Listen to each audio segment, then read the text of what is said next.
সকালবেলা সুমনা ভাবে একটা বাটি হাতে হন্তদন্ত হয়ে আমাদের বাসায় ছুটে আসলো। বাটি থেকে এক টুকরো ইলিশ মাছ আমার স্বামীর প্লেটে তুলে দিতে দিতে বলল, যাক ভাগ্য ভালো আপনার খাওয়া শেষ হয়ে যায়নি, আপনার জন্য আমি নিজের হাতে ইলিশ মাছ রান্না করেছি। গতকাল রাতে বললেন না আপনার ইলিশ মাছ পছন্দ, তাই সকাল সকাল রান্না করে নিয়ে এসেছি। আমার স্বামী মুচকি হেসে খাবারটা মুখে তুলতে যাবে এমন সময় আমি গিয়ে ওর সামনে থেকে প্লেটটা কেড়ে নিলাম।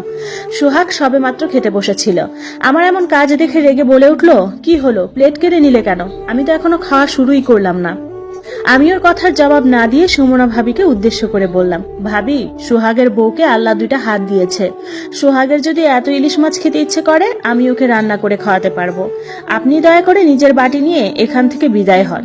সুমনা ভাবি মুখ বেঁকিয়ে বলল, দেখেছো ভাই সোহাগ, তোমার বউটা আমার সাথে কেমন ব্যবহার করছে? এমন মেয়েকে নিয়ে কেমন করে সংসার করো তুমি?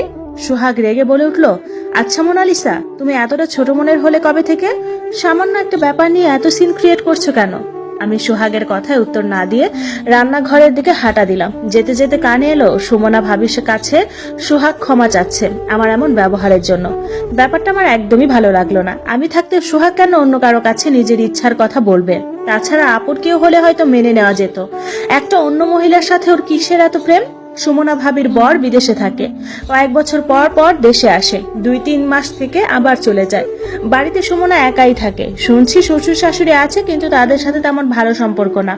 কালে ভদ্রে কখনো তাদের এ বাড়িতে আসতে দেখা যায় না। এই মহিলাকে আমি এমনি তেমন একটা সহ্য করতে পারি না। সোহাগকে দেখলে মুচকি মুচকি হাসে। রোজ বিকালে সোহাগ ছাদে গেলে তখনই তার ছাদে যাওয়া লাগে। এসব আমার খুব একটা ভালো লাগে না। প্রথম দিকে সোহাগ এই মহিলার সাথে তেমন কথা বলতো না, কিন্তু দিন দিন সুমনা ভাবির সাথে ঘনিষ্ঠতা বাড়ছে। আগে ওনাকে দেখলে এড়িয়ে চলে আসতো, এখন প্রায় দাঁড়িয়ে দাঁড়িয়ে 2-4 মিনিট গল্প করে। রান্নাঘরে গিয়ে সবজি কাটতে শুরু করলাম।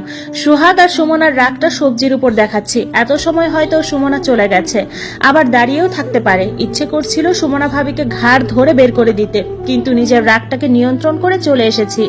সকাল সকাল ঝামেলা করতে একদমই ইচ্ছে করছে না। সবজি কাটা শেষ করে ফ্রিজ থেকে মাছ বের করতে গিয়ে দেখলাম সোহাগের খাওয়া শেষ হয়ে গেছে, প্লেটটা ধুয়ে রেখেছে। সুমনা ভাবিও নেই, হয়তো চলে গেছে, নাকি সোহাগের সাথে বসে গল্প করছে। ঘরের ভিতর উকি দিয়ে দেখলাম সোহাগ অফিসে যাওয়ার জন্য রেডি হচ্ছে। একটা স্বস্তির নিঃশ্বাস ফেলে নিজের কাজে মন দিলাম।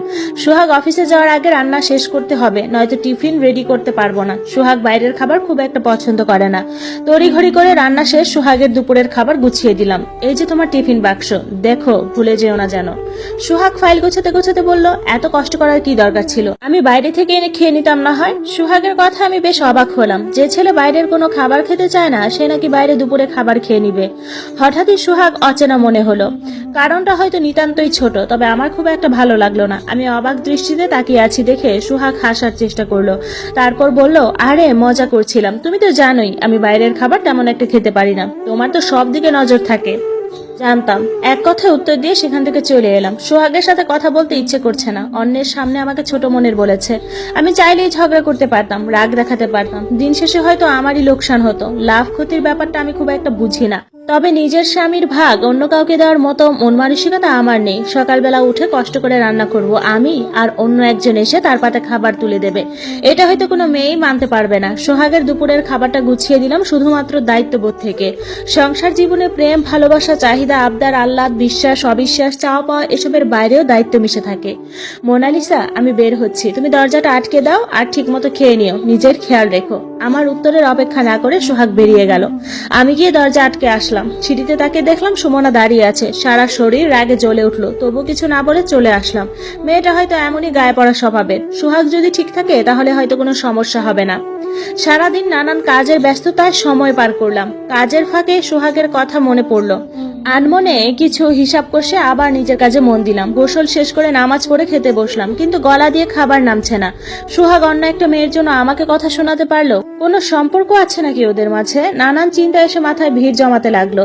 সম্পর্ক হারানোর ভয় থাকবে, এটা স্বাভাবিক, তবে সন্দেহকে জায়গা দেওয়া উচিত নয়। মাথা থেকে সমস্ত চিন্তা ঝেড়ে ফেলে দিয়ে খাওয়া শেষ করলাম। বিছানার চাদর, বালিশের কভার আর আমার কয়েকটা শাড়ি কেচেছি। একটু ক্লান্ত লাগছে, বিছানায় শরীরটা এলিয়ে দিলাম।